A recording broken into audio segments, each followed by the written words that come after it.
and this has to rate as the scariest moment of my life. So taken into the block, and you've got cages all the way down in front of you, and it's all lit up, and you've got cages up above you, and as soon as we opened the door, everyone was running to see who had arrived because Really? they'd heard that loads of English people, because there were quite a few people arrested with me, right? Yeah. My friends were all arrested with me, and Yeah.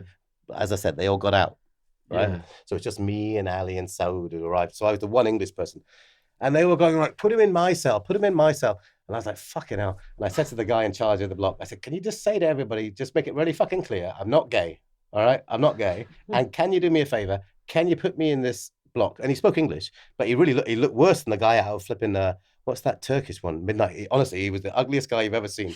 And I said, "Please put me in the cell with Ali," and he did. Yeah. But what I was going to figure out in the end was that the, what I knew in the end was I was in the drug and alcohol block. Yeah. We were all decent people, and the gun runners. We were just decent people. We weren't rapists. We weren't thieves. We weren't anything. We were just decent people who like to party like every fucking human does if they admit it. Yeah. Who wants a life of sobriety and boredom and all the rest of it? We all, as long as you don't hurt others, live and let live. But I didn't know that at that stage. I was actually in a block with mostly decent people. But when they all came running down, and don't forget me wrong, there were quite a few wanted to have their way, so to speak, but I'm not gay, but I wasn't going to be. If I was in the rapist block, I'd have been nervous. How did you know some of them wanted their way with you? Oh, that all came on later on. But I had many friends in the end, when I was inside. So was there a lot of sex going on in the prison? No.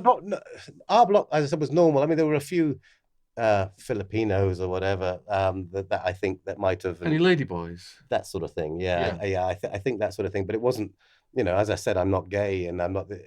I think what they used to do, as far as I'm aware, so you're given a bucket to wash in, and you stand behind. You've got a little sheet. So what happened? I think the ladyboy stands in the bucket. Yeah. So if the cop comes along and looks from beneath, there's only one pair of feet. Yeah. That's what I heard anyway. That's what I heard anyway. Big feet. But yeah, so that was scary, and I got put in the cell where the jail riot started. The actual at the end of it, where it all started, was block 5, cell 3, third cell in on the right hand side, past the tuck shop, and that's where I got put that night. And that night it was freezing cold. Don't forget, now I'm now in November time. The desert's cold at night, and the lights never go off. I just remember lying there on the floor because there was no room. Everyone had a bed, but they were all pretty nice, the guys. And I just lay there, and I look, and it's like a road. You look out on the cell, so you're on the cell, and then there's the cells over there, and it's like a road. It's concrete, and this cop. And I just sat there, and like, oh God, what the fuck? And I'm a very impatient person, right? School, Monday to Friday, fucking hell. How long did a whole week seem? And I was like 25 years. 25 years. My mind was going nuts. And the lights never went off, and his feet went up and down, and I watched them. I don't think I went to the toilet for like 13 days or something. I was hoping I had bowel cancer or something like that, but I took it. They gave me a laxative, and I shat a python. Was there any other English? At that stage, no. There was a German, but he came later on. No, there was no English. It was all Arab, Lebanese, Iraqi, Afghani, Pakistani, Indian. Yeah, it was. Did they look at you as someone from the West, possibly had money, and try and get money out of you? No, there was nothing. There was honestly, there was. It wasn't like I said. We were the drug and alcohol block. We were decent people. We're not criminals. We're not, even though we were the only criminals in the jail because of George Bush's father's war on drugs at the time. Yeah. That had everything removed. So no time off for good behavior, no time off for National Day. In National Day in Kuwait, the most you could spend in jail in Kuwait, right, unless you were killed, was they gave you 25, but the most you can do is 10. Okay. So my friend did 10, right? One of the nicest men I ever met did 10. Yeah. In there, but so 10 years is what you'll spend maximum, right? But so I got 5 years in first court, reduced to 3.5 in my appeal, and then 6 months for if you had a fine. And my father wasn't going to pay the fine because he was pissed off at me, so I was going to have to do 4 years, right? Which was equivalent to over 10 years. Right, just because of George's Bush's war, it wasn't heroin. It was hashish. Yeah. For anybody who's tried hashish, they know what I'm talking about. Yeah. It's hardly criminal. Yeah, I've written about George H.W. Bush in one of my war on drugs books and all the corruption. And yeah, he's a sick individual. Was a sick individual. He died, didn't he? Recently, Um, I believe. Yeah. yeah. So let me just before we get to the riot then, and that's Hmm. that stuff. Hmm. Let me just ask you some general questions about the jail conditions and the atmosphere there. Yeah. How did you get fed? Okay. So boiled meat and stuff arriving in. I mean, I didn't eat. That's why when I left, I was 55 kilos. My dad used to give me a bit of money, so I bought mangoes from the fruit market, which came once a week, chocolate milk, tuna. The food was just literally the joints boiled. That's prison food or stuff you're No, buying. prison food. That was the Prison prison food food. is boiled joints. Like boy, the like yeah, the like the joins of the elbow and stuff like that with bits of flesh on it. It Yeah. was just it was horrible. But it wasn't. I don't want to in any way insinuate that it was. I'd rather have been there than an American jail. I'd have No been bread, no cheese, anything like that. yeah, in the tuck shop. Tuck shop. The So like a commissary yeah, then. yeah. So you could spend how much? Whatever you had. You So could spend whatever you had. yeah. And So the, my and the dad, commissary is run by the well, prison. yeah, by the guy I told you. Well, yeah, by the leader of the block and somebody else. Yeah, Yeah, yeah, I see. yeah. And So in terms of temperature then, yeah. That's when I mean, this is when I was talking about your Arizona thing. This is everyone says to me, "What was jail like? What was jail like?" And I was like, "Oh my god, the heat. the fucking heat!" I literally. So I had a concrete bed in there, and I had a little bit. After a while, I got a mattress. So I'd lay this mattress out, and I'd fill a bucket up, a normal big bucket this high off the ground, and I'd fill it with water, and I'd soak my mattress with it. I wouldn't put a cut. I'd put the whole bucket of water on it, and I'd take my sheet and I'd stick it in there, and I'd make a tent over me, and there's a fan up there. 13 seconds it used to take to go from one end to the other, and the lights are never off, and it's the one fan for over you, and it goes over, and then it comes back. The lights never off, and then at 3 o'clock in the morning, you go Allah Akbar from the guy next door. Prayer, call to prayer Yeah. at 3 o'clock in the morning. You go, fucking hell, what did I do to deserve this?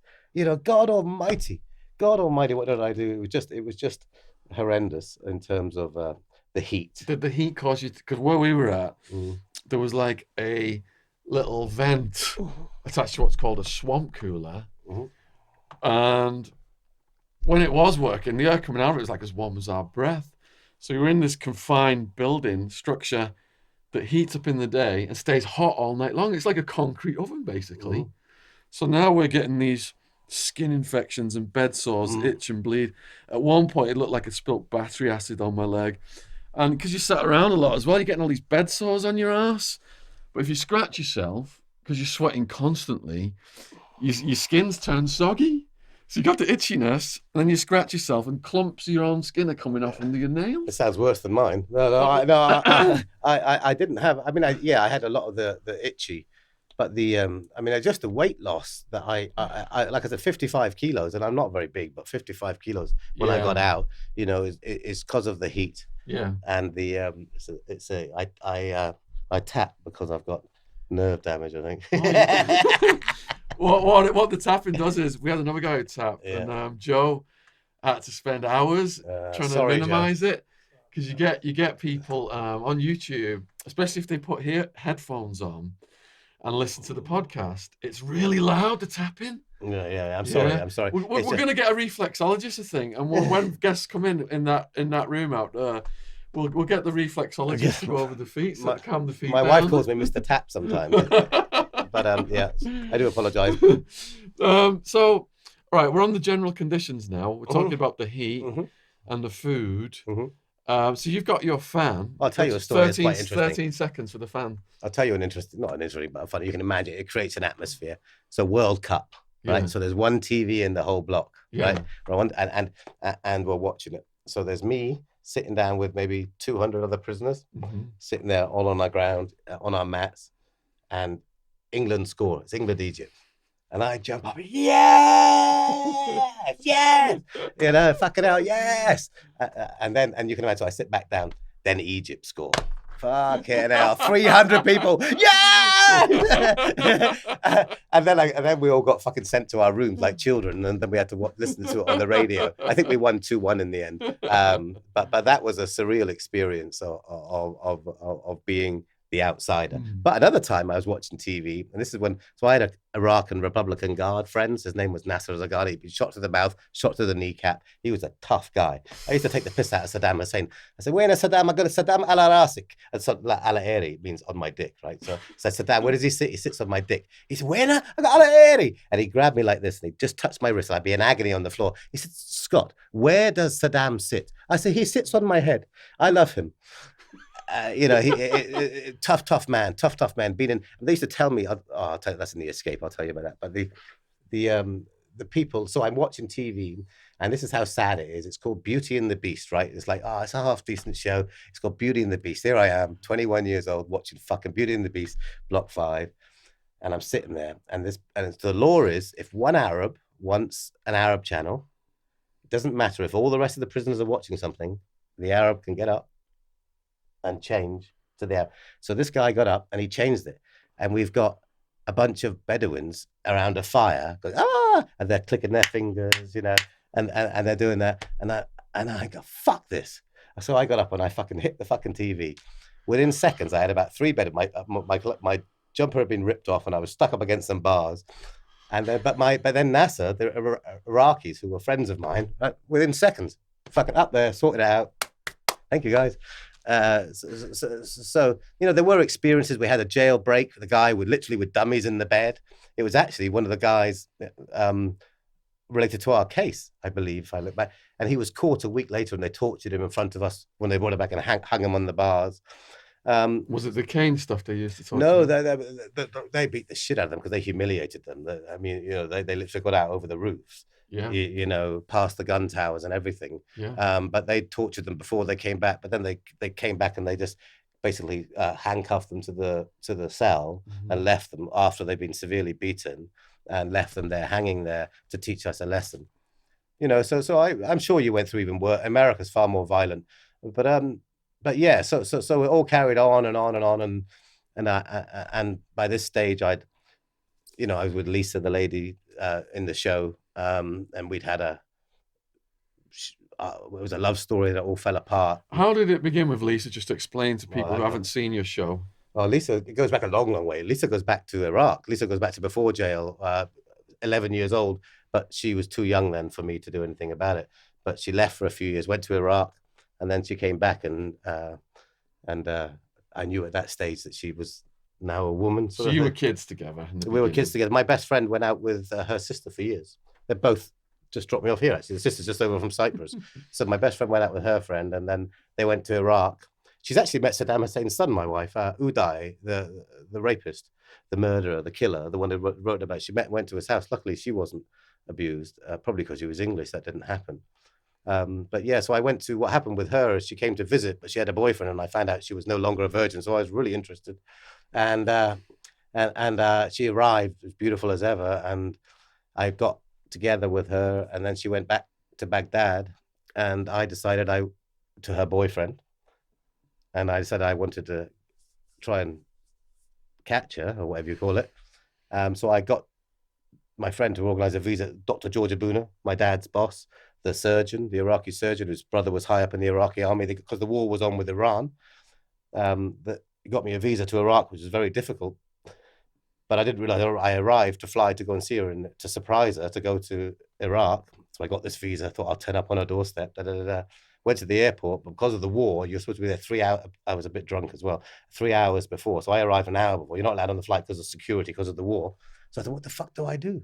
What the fuck do I do? So what I did is I got a taxi to the border, to the war zone, into Basra, and I traveled with returning soldiers up on the bus to Baghdad, went past all of it, honestly. And when you see men who've just come from a war and just seen the most terrible thing, they weren't like, there's an English guy, right? You can imagine, there's an English guy on a bus. They weren't in the slightest bit interested. They had just been through Basra. The Iraq-Iran war was horrific. It was horrific. And so anyway, I got to Baghdad, and I that's how I got Lisa. I went to Baghdad, and that's the love story began there. So I got her to leave her boyfriend and come to me. So we went to going out with her, went to jail, got arrested. It's difficult. I wasn't a faithful person either. So she found out about my other girlfriends and stuff and decided that I wasn't worth waiting for. So we broke up a few months before the invasion. So, which was, when you're in jail, it's a very hard thing. What I would say to people out there who are in jail, if you're going out with somebody who's in jail, be honest with them. If you're not waiting, don't lie. There's nothing wrong with going on with your life. There's nothing wrong with it. But if you are waiting, great, because you'll never. You love somebody when you're in jail. You can love somebody. There's no drugs. There's no alcohol. There's nothing. You need people, and when you find out that is betrayed or whatever, it creates a pain so intense and so long and so painful that just be honest. If you can't wait, don't lie, is what I would say to people who are in the middle of going through long periods in jail and are in love with someone. So I, Lisa, at this stage, we were writing every week, but I found out it was all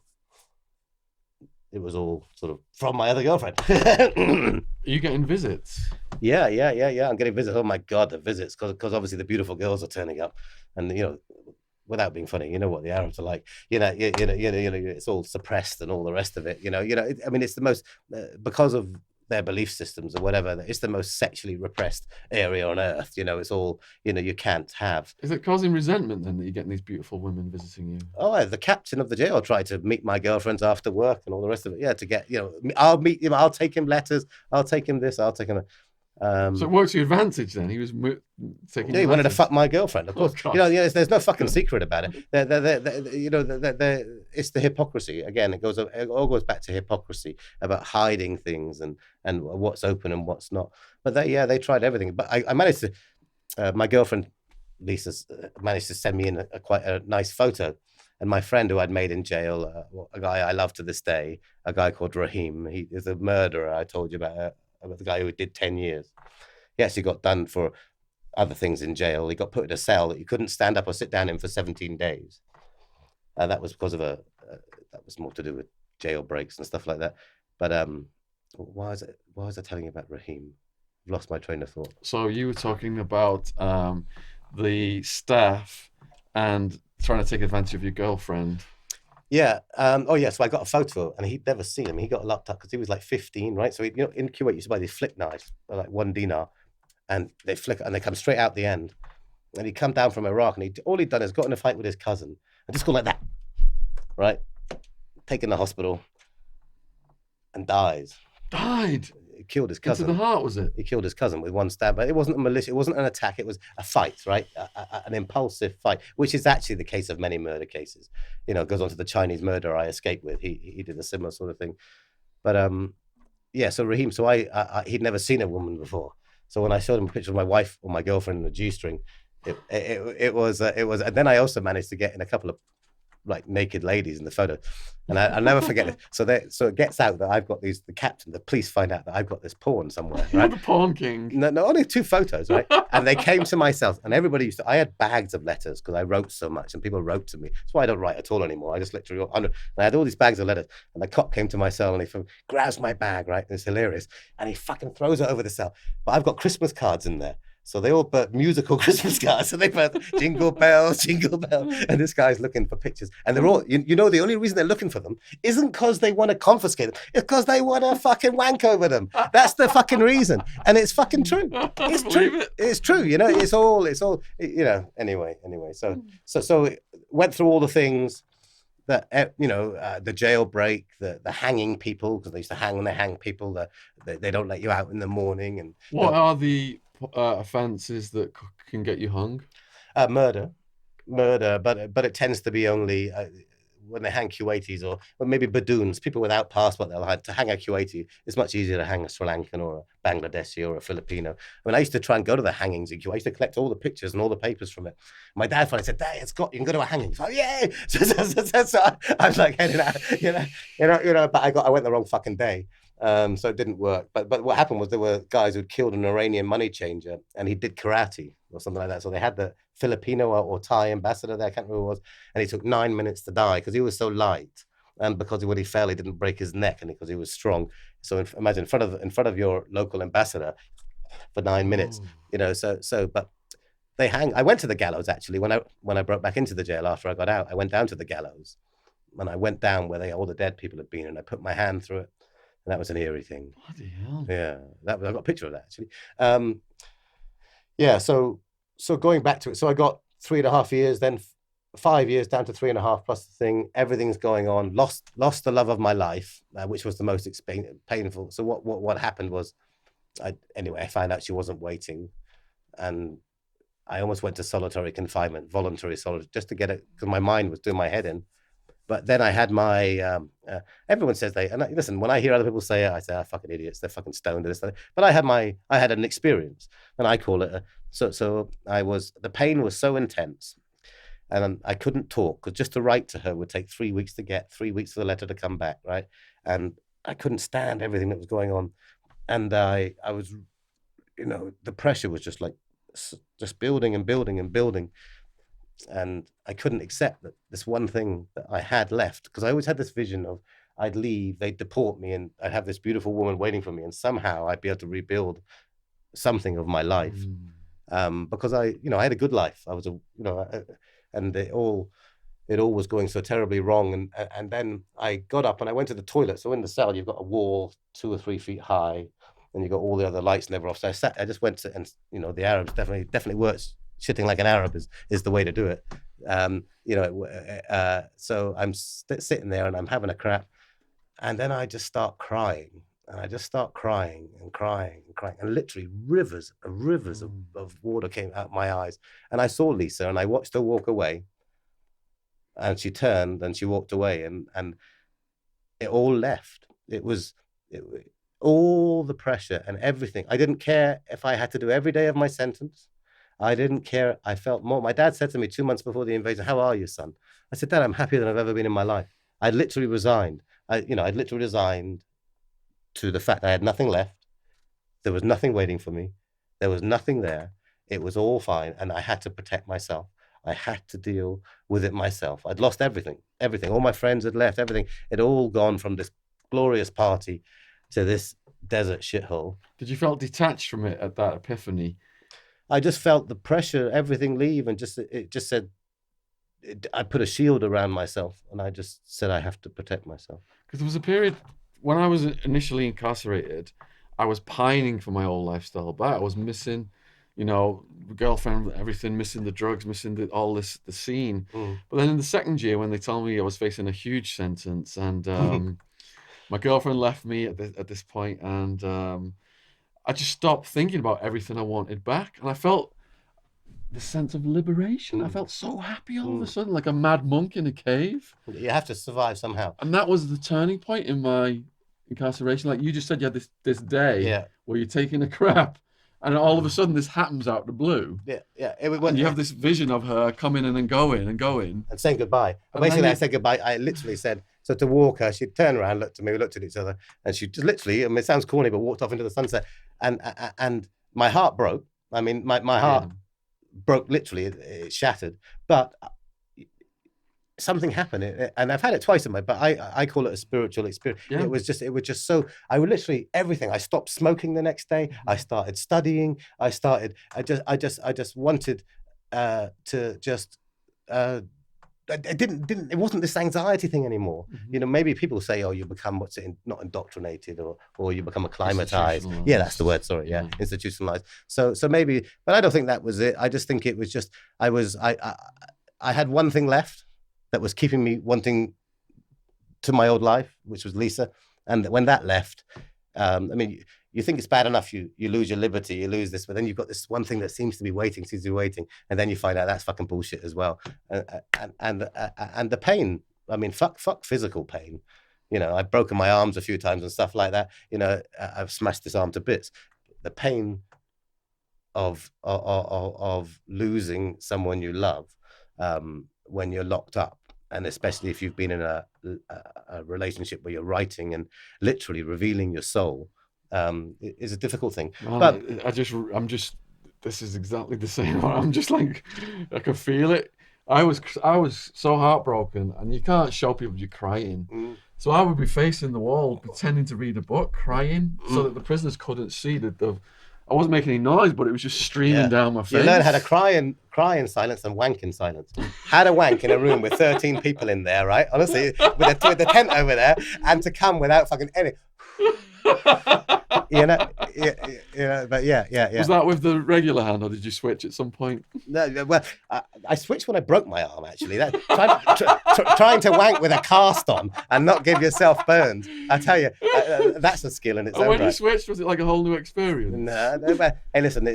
In jail, they put bromide in your tea. I mean, I had pretty women coming to visit me. Yeah. So Couldn't you? that was the worst, though. To know to see that they were out less than an hour's drive away, and you knew your girlfriend was out Yeah. partying, and you were stuck in the fucking cell with the fan and the light and the fucking prayers. Everyone suddenly when you get in jail, everyone suddenly got a beard.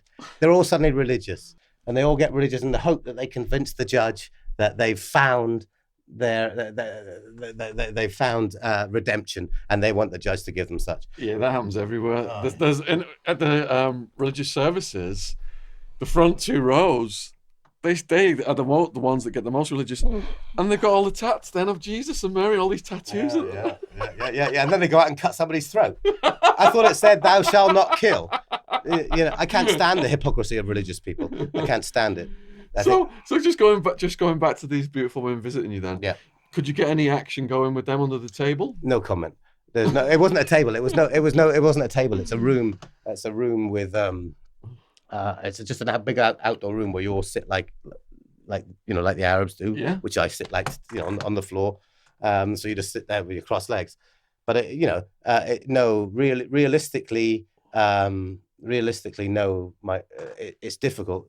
You might have seen the occasional side of a breast, or the occasional inside of an underwear or whatever, titillation. But it's you rely on your memories. I think your wank bank, as you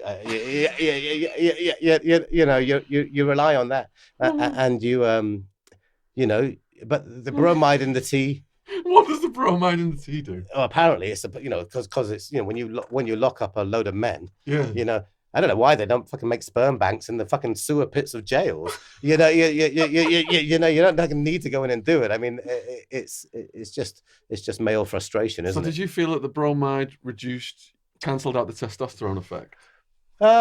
I don't know. No, I've always been a bit of a wanker. I think like most kids, but in jail it was just keeping it. Sex in jail. I mean, there were men who wanted to fuck me. I knew that, but so for example, like if they had a hash, this is Raheem, the guy that I told you about, the guy I'd love to meet again, and I've tried to find him again because I believe he got out to Australia, but I can't find him. I've written to his old address in Iraq and all the rest of it. Honestly, if you want to meet a man in your life, when he left, the whole jail got up, and we were all after 10 years, and we all clapped him as he walked out of the jail, and I cried my eyes out. I cried my eyes out. He was a lovely man. Why was I telling you about him? Well, we're on the subject of wanking. Did you guys do dick lifts? Who? Did you try dick lifts? No. I'm rather private. I nicknamed my dick Badoon. It means without a name, as you get. The old cons circulate these rumours among the new prisoners that if you spend so much time in prison, it's not going to work when you get out, or if it does work, you're going to be a Minuteman. So apparently, if you do dick lifts, which is you go in the shower, get your dick hard, put a wet washcloth on your dick, and then flex the love muscle so it goes like that. That's your reps. That keeps your apparatus. Okay. I've never had any trouble with my apparatus. No.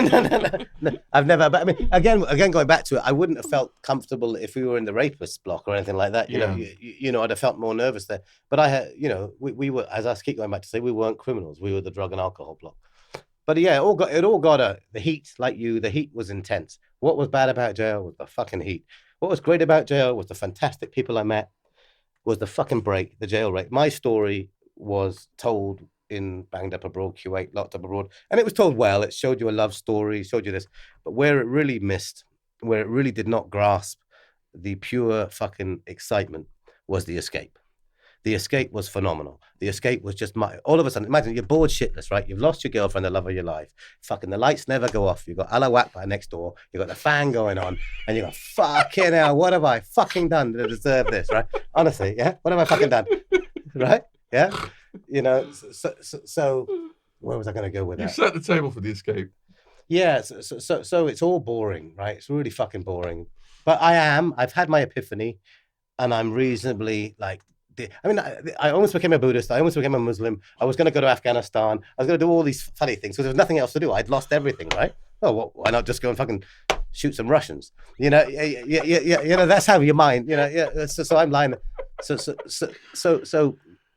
there are FM radios, little like this that we've managed to smuggle in. We're not supposed to have radios.